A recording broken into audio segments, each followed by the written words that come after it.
Hi Scorpio, kumusta po kayong lahat? Okay, so yun Scorpio, maraming salamat po sa walang sawang pagsubaybay sa ating pong mga reading. And kung ikaw ay bago pa lang sa ating channel, mag-subscribe na po kayo. Then i-click mo na rin yung ating notification bell para lagi kang updated sa ating mga bagong upload.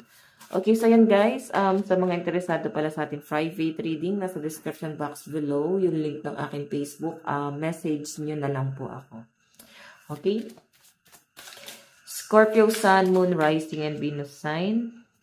Weekly gabay. Gabay kapalaran po ni Scorpio. Scorpio Sun, Moon, Rising, and Venus sign. Overall energy. Meron tayong Ace of Pentacles. So, yung iba sa inyo Scorpio, siguro parang meron kang lilimitahan or pwedeng na-feel mo na medyo nawawala na yung parang pagiging maluho mo or nililimitahan mo na yung pagiging maluho mo. So, nagsisimula na rin ang mga Scorpio ngayon na mag-save ng pera, mag-invest. Yan yung pinapakita sa akin dito. And Scorpio, ang pinapakita rin pala sa akin dyan, I think, parang ayan, no? May nakikita ka sa social media na parang naapektuhan ka. Okay? O iba sa inyo guys, baka pala post kayo sa social media, Scorpio, ng mga achievements nyo, yung mga nabibili nyo, pinapost nyo online. Though gusto nyo lang naman to guys, i-flex. Okay? Pero siguro, mas maganda rito or mas madaling sabi is, mas practical na i-save mo na lang to. Baka kasi guys, yung pagiging magastos mo, is hindi siya guys, wise, no? Yung pagiging magastos mo, parang gusto mo lang siya, okay? Meron ka lang gustong bilhin, pero hindi naman talaga siya, guys, kailangan. Okay? So, lagi nyo, guys, iisipin na okay lang bumili, pero lagi nyo iisipin na mas mag-ipon. Okay? Baka dala, guys, ng insecurity minsan kung bakit parang napipilitan kayo na iyabang sa ibang tao. Ayan, trigger warning, guys. May nafe-feel kasi akong ganong energy. Okay? Diba sa inyo guys, baka yan, may mga nayayabangan sa inyo sa ginagawa nyo ganyan. Okay. Meron tayong, King of Swords. Parang kailangan guys, mas maging matalino pa kayo. Since naka-reverse po yung King of Swords, no? Kulang talaga kayo sa diskarte, sa knowledge. Hindi kayo guys masyado nagiging, parang matalino pagdating sa pera talaga, no? Pwedeng matalino kayo sa ibang aspeto, pero hindi guys talaga sa pera. Okay? Tignan pa natin. Scorpio, Sun, Moon, Rising, and Venus sign. Parang di pantay. Wait lang. Okay, sayang. Scorpio, Sun, Moon, Rising, and Venus sign. Spirit guide. Weekly gabay. Meron tayong King of Pentacles. So, parang kailangan guys, eto si King of Pentacles kasi, bago to maglabas ng pera, pinag-iisipan niya yan. Bago to magdesisyon, pinag-iisipan niya yan. Okay? Mabagal kasi to. So, parang kailangan maging ganun ka. Bago ka bumili ng isang bagay, pag-isipan mo mabuti. Kasi yung iba dito, may nafe-feel ako mga Scorpio na masyado kayo nagpapadala sa bugso ng damdamin. So, mabilis kayong magdesisyon dahil sa emosyon nyo. Pag sobrang saya mo, sobrang excited, or sobrang lungkot mo.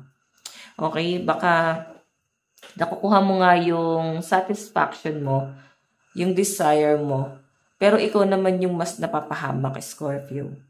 Okay? Bakit ka napapahamak? Kasi nga, nagpapadala ka sa bugso ng damdamin. Okay? Nang hindi mo napag-iisipan na mali na pala yung mga nagagawa mo. Nahakbang para sa sarili mo. Okay? May nakikita rin ako na may mga na-stress dito na Scorpio pagdating sa kanilang career.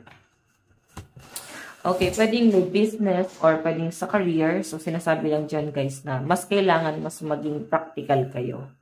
Okay? Lalo na kung may mga business kayo. No? May mga Scorpio kasi rito guys na nagbi-business. Pero, parang luho ulit yung nakikita ko dyan. No? Tignan mo. Nailalabas mo yung pera mo. Pero pagdating ng araw or sa mga susunod na mga araw, yan, health fund, sabihin, parang kinakapos.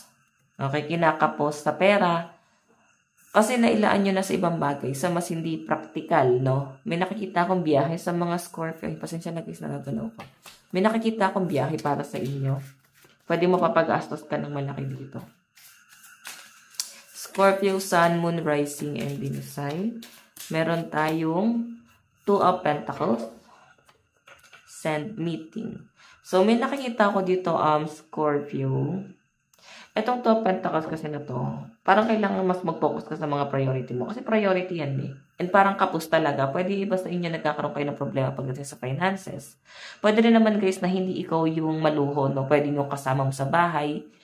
Hindi pong wala ka nabibili para sa sarili mo kasi bigay ka, no? Bigay ka ng bigay sa mga kasama mo. Gusto mong ibigay yung pangangailangan nila. So, ganun yung nakikita ko sa inyo, Scorpio. Ten of Pentacles. Ayan, no? Diba? Talagang inuuna mo yung kapakanan ng pamilya mo. Ayan sila, oh. Nasa isip mo lahat. And, parang medyo stress din yung mga Scorpio dito. Parang na-stress kayo kasi pwede may sumbat. Ayaw mo nang makarinig ng sumbat. Ayaw mo nang makarinig ng mga masasakit na salita galing sa kanila. Nauobliga ka na lang tuloy. Baka kasi inuobliga ka nila sa responsibilidad. So, ayan. Pwedeng kamag-anak or pamilya. Or pwedeng pamilya ng person mo. Basta ibang tao. Okay? So, parang yung pera mo talaga, umiikot lang talaga siya sa pamilya. Or sa ibang tao na parang inuobliga kayo. Pwede rin naman guys na pagkakautang. Kung meron kayong utang. Okay? Okay. Scorpio, Sun, Moon, Rising, and Venus sign.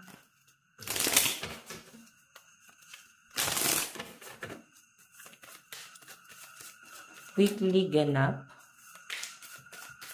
Okay. Meron tayong Three of Wands. Mukhang may travel talaga iba sa inyo. Pwedeng travel abroad. Iba sa inyo guys, out of town. Pwedeng outing. Ayan. So, meron kayo guys paghahandaan. Ayan, oh, date. So, pwedeng nagkaroon ng mga delay.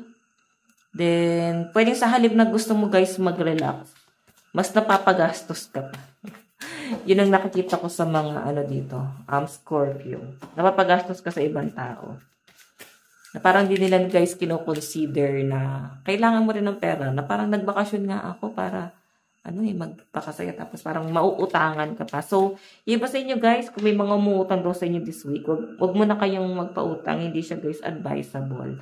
Kasi mas kailangan na i-save nyo yung pera nyo. No? Ilaan nyo muna to sa sarili nyo. Pero kung sa tingin nyo naman guys is no choice, like wala sila ibang tatakbuhan. So, ikaw na yung ikaw na yung manimbang kung nararapat ba or baka hindi na. Okay? Tignan natin, meron tayong Knight of Cups. Knight of Cups. May mga magkakasakit or may nagkakasakit dito guys. Diba sa inyo guys, pwede may mga pet lover dito. Baka nagkakasakit yung mga pet mo, no?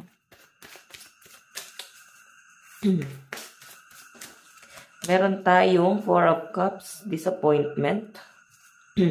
So, may nakikita ako sa mga Scorpio dito na parang bigla ka makaka-feel ng disappointment this week kasi may mga bagay na parang hindi mo guys napagbigyan ng nabigyan ng atensyon kasi mas nag-focus ka sa ibang bagay, no? Mas nag-focus ka sa sa pamilya mo. May nakikita kasi ako dito na may magkakasakit dito.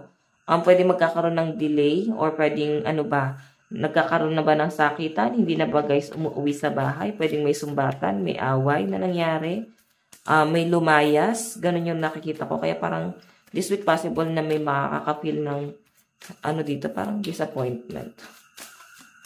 Meron tayong The World. Ayan. May mga magta-travel talaga abroad guys. No? Okay. Tingnan natin guys additional message para sa inyo this week. Meron tayong gloom. Iba sa inyo guys, hindi kayo makaiyak, no? Pero emotional daw kayo this week. Meron tayong nurture. Ayan. I think parang kailangan nyo ng taong mag-guide sa inyo, no? Ayan, nakaka-feel ka talaga ng inggit, no? Inggit sa ibang tao. Pwede yung inggit na to, pwedeng Selos naman na parang ang unfair naman ni Lord. Bakit sila ganun? Ba't sa akin hindi? Pwede na naman kayo nagsiselos ka, hindi naman kay universe, no? Pwedeng sa ibang bagay ka nagsiselos. Pwedeng sa kaibigan, sa pamilya, sa katrabaho.